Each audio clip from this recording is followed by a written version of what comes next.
नमस्कार। दिन भर की हाइलाइट्स जानने के लिए सुनते रहिए सुजस आवाज राजस्थान। मेधा के साथ सुजस पॉडकास्ट में आप सुन रहे हैं प्रदेश की खास खबरें। नजर आज की सुर्खियों पर। मुख्यमंत्री भजनलाल शर्मा की मानवीय पहल पर बुजुर्गों को सम्मान के साथ मिल रही स्वास्थ्य सेवाएं। रामाश्रय से 6 लाख वृद्धजन हुए लाभान्वित। मुख्यमंत्री के निर्देशन में वरिष्ठ नागरिक तीर्थ यात्रा योजना के तहत इस वर्ष 36,000 वरिष्ठजन करेंगे तीर्थ यात्रा। मुख्यमंत्री ने पेरिस पैरालंपिक 2024 के पदक विजेताओं को दी शुभकामनाएं। और अब सुनिए खबरें विस्तार से।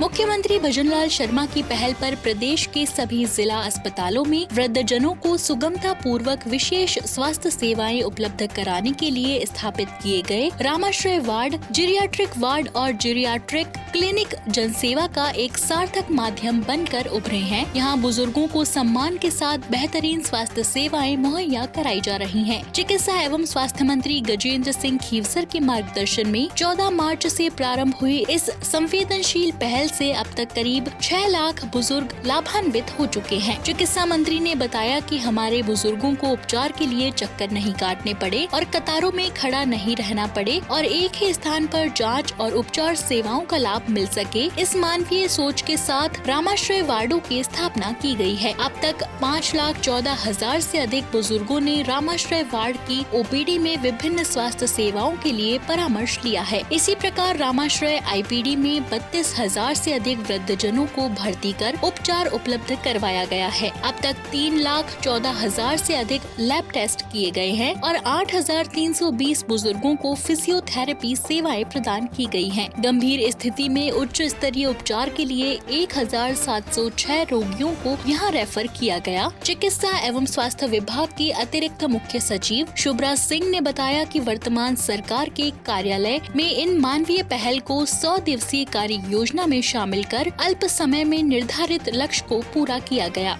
अक्सर यह देखा जाता था कि अस्पतालों में भर्ती होने वाले बुजुर्गों को उपचार को लेकर असहजता महसूस होती थी। इस समस्या के समाधान की दृष्टि से रामाश्रय वार्ड बनाए गए, जहां वृद्धजनों के उपचार और देखभाल की विशेष व्यवस्थाएं की गयी।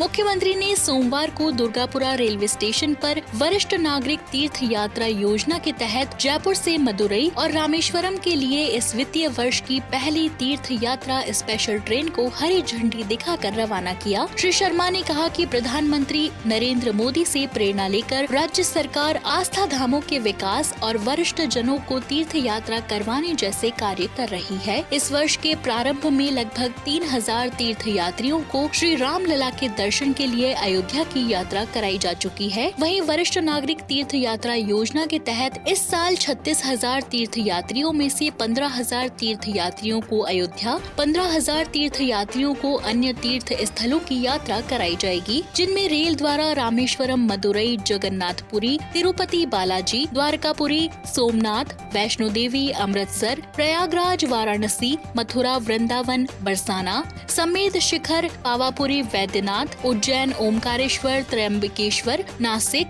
गंगासागर, कोलकाता, कामाख्या, गुवाहाटी, हरिद्वार, ऋषिकेश, अयोध्या, मथुरा, बिहार शरीफ, वेलकानी चर्च, तमिलनाडु की यात्रा शामिल है। साथ ही 6,000 तीर्थ यात्रियों को नेपाल के काठमांडू स्थित पशुपतिनाथ मंदिर की हवाई जहाज से तीर्थ यात्रा भी करवाई जाएगी। उन्होंने कहा कि इन तीर्थ यात्रियों के आवागमन, परिवहन, भोजन, आवास व्यवस्था आदि समस्त व्यवस्थाएं राज्य सरकार द्वारा की जाएंगी, जिन पर लगभग 80 करोड़ रुपए का व्यय होने का अनुमान है। देवस्थान मंत्री जोराराम कुमावत ने कहा कि मुख्यमंत्री भजनलाल शर्मा के कुशल नेतृत्व में राज्य सरकार हमारी धार्मिक और सांस्कृतिक विरासत को संरक्षित और विकसित कर रही है। उन्होंने कहा कि राज्य बजट में प्रमुख धार्मिक और तीर्थ स्थलों का विकास कराने के लिए घोषणा की गई है। साथ ही प्रदेश के 600 मंदिरों में त्योहारों पर सजावट के लिए 13 करोड़ रुपए की राशि मंजूर की गई है।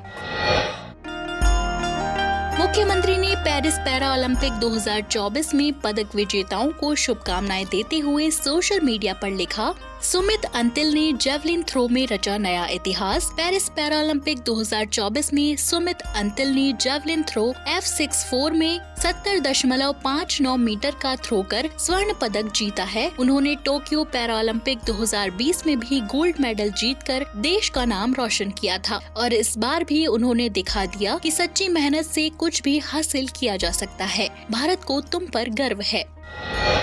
IAS अधिकारी और भारतीय खिलाड़ी सुहास एल यथिराज ने पुरुष सिंगल्स SL4 बैडमिंटन इवेंट में लगातार 2 पैरालंपिक में सिल्वर मेडल जीतकर इतिहास रच दिया है। टोक्यो पैरालंपिक के बाद पेरिस पैरालंपिक 2024 में मिली आपकी इस सफलता पर पूरा भारत गर्व महसूस कर रहा है। आपकी दृढ़ता और खेल के प्रति समर्पण ने पूरे देश को प्रेरित करने का काम किया। आपको रजत पदक मिलने पर हार्दिक बधाई और शुभकामनाएं।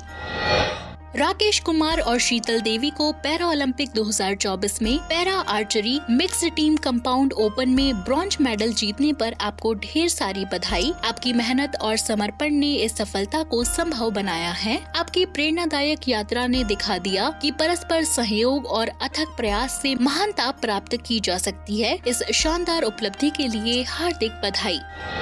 बधाई हो मनीषा रामदास। शानदार संकल्प और अद्वितीय कौशल के साथ मनीषा ने पेरिस पैरा ओलंपिक में पैरा बैडमिंटन महिला सिंगल्स SU5 कैटेगरी में कांस्य पदक जीतकर देश का नाम रोशन किया। आपकी मेहनत और समर्पण को सलाम। पेरिस पैरालंपिक 2024 में नितेश कुमार ने रचा स्वर्णिम इतिहास। भारत के पैरा बैडमिंटन खिलाड़ी नितेश कुमार ने पेरिस पैरा ओलंपिक में बैडमिंटन पुरुष एकल SL3 इवेंट में फाइनल में ग्रेट ब्रिटेन के डेनियल बैथिल को हराकर स्वर्ण पदक जीत लिया है। इस ऐतिहासिक जीत के साथ नितेश ने पेरिस पैरालंपिक में भारत के लिए दूसरा और बैडमिंटन में पहला स्वर्ण पदक हासिल कर देश को गौरवान्वित किया है। नितेश ने फाइनल में शानदार खेल का प्रदर्शन करते हुए यह स्वर्णिम उपलब्धि हासिल की है। उनके इस अद्वितीय सफलता पर पूरे देश की ओर से उन्हें हार्दिक बधाई और शुभकामनाएं। तुलसीमती मुरुगेसन आपने अपनी सीमाओं से परे उड़ान भरते हुए पेरिस पैरा ओलंपिक में अविश्वसनीय प्रदर्शन से हम सबका हौसला बढ़ाया है। पैरा बैडमिंटन महिला एकल SU5 इवेंट में रजत पदक जीतने की आपकी यात्रा कोर्ट पर धैर्य और उत्कृष्टता की अद्वितीय मिसाल है। आपके इस शानदार प्रदर्शन पर पूरे देश को गर्व है। आपको रजत पदक जीतने की हार्दिक बधाई और शुभकामनाएं।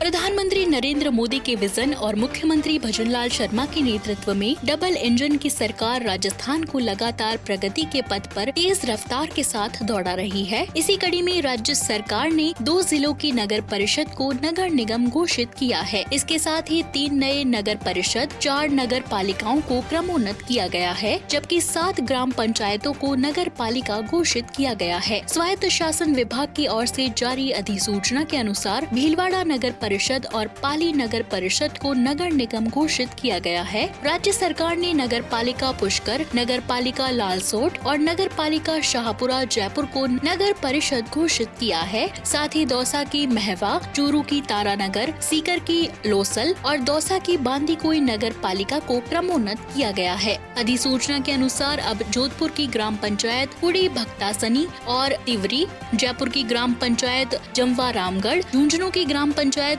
डुडलोद, सूरताना और जाखल के अलावा जालौर की ग्राम पंचायत सायला को चतुर्थ श्रेणी नगर पालिका घोषित किया गया है।